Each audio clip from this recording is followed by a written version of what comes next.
Hey guys, welcome into another YouTube video. In this video I wanted to thank Michael for sending me this A2000. I'm not going to try and pronounce the rest of the name, but he's assured me that it's pronounced Michael in English. So yep, thanks Michael for sending me this A2000. I was just helping him out with some settings and he decided to send me this GPU, so I'm super thankful to him for that.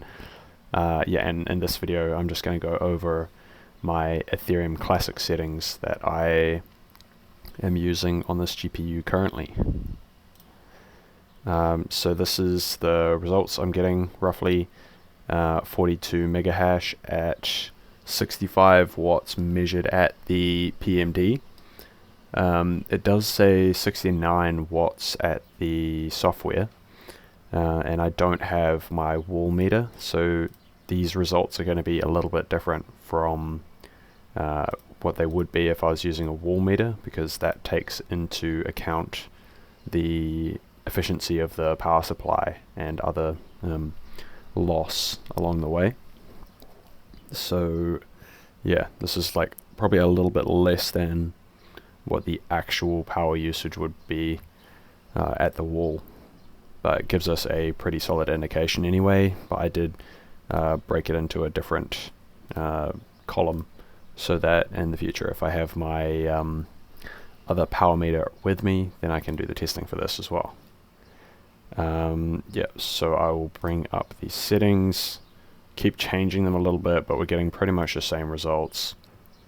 Around 42 megahash. It does go up as high as 43 megahash on these settings, but it doesn't stay there. So around 42, it does hover around 42 for the most part. And yeah, these are the settings around 1850 to 1800 to 1850, around there somewhere.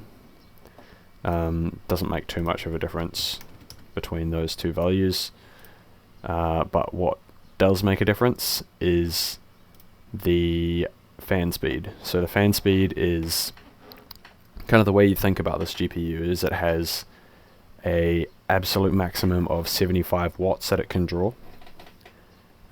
Included in that 75 watts is more than what's being measured at the PMD, because the PMD doesn't quite capture the loss of power.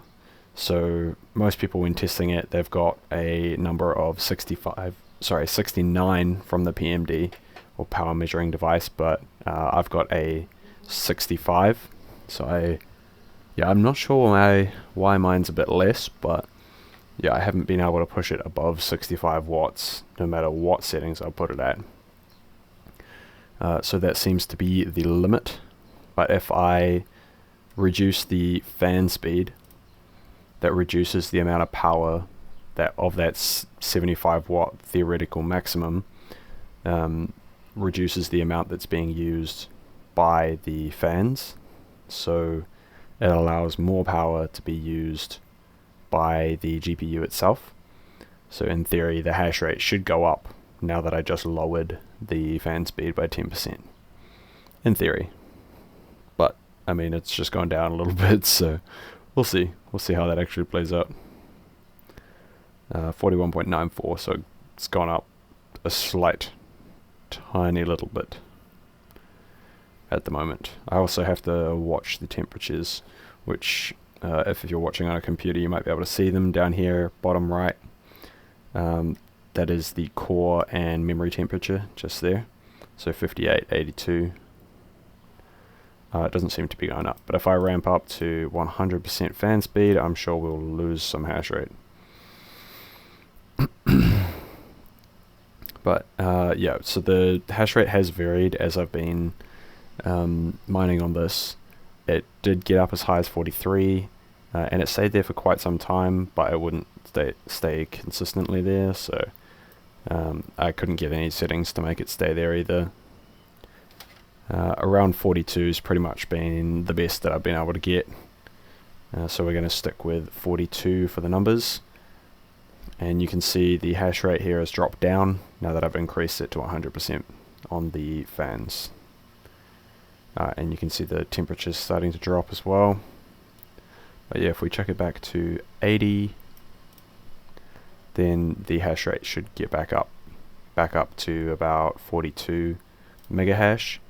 And if we jump into the comparison tab, you can see that 42 mega hash at 65 watts measured from the PMD bumps all the other cards off the list. Takes the top place for ETC hash. We can pretty much remove Ethereum from here now, although there's still ETHW. We'll leave that in there. Yeah, so it's very efficient in terms of mega hash per watt, but in terms of dollar per mega hash, it's extremely inefficient. You can see it's the most expensive card per mega hash. Obviously, that's going to depend on the price that you can get it for in whatever country you're in.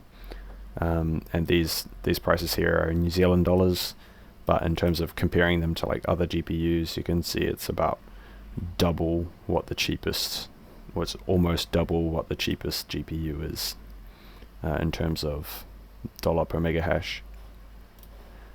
And yeah, you can see we're at 42.24 mega hash now. So yeah, that's pretty good. That's about where it sits. And yeah, that's pretty much all I've got for this video. I'm going to be doing a few other algorithms, like testing this A2000, seeing as it's been sent to me for free. And I'd also like to thank Seb from Seb's FinTech channel for sending me a power measuring device. There was a video that went up on his channel, and it was just me and him talking about overclocking and undervolting AMD cards, and yeah, it got me heaps of subscribers and heaps of views, and he sent me a PMD at the end of the video, and I had no idea that was coming, but yeah, super thankful to Seb for that. And yeah, now I'm able to do some testing at the place where I'm currently staying, because I'm in a different city to my mining rigs at the moment. So I've just got the power measuring device, my own personal computer, and the A2000 here. So that's why I'm on Windows here using MSI Afterburner instead of using Hive OS like I usually do. But yeah, that's pretty much all I've got for this video. So I'd like to say thanks for watching, and thank you to Michael for sending me this beautiful A2000, and thanks to Seb for sending me the power measuring device. And that's all. Have a great day. See ya.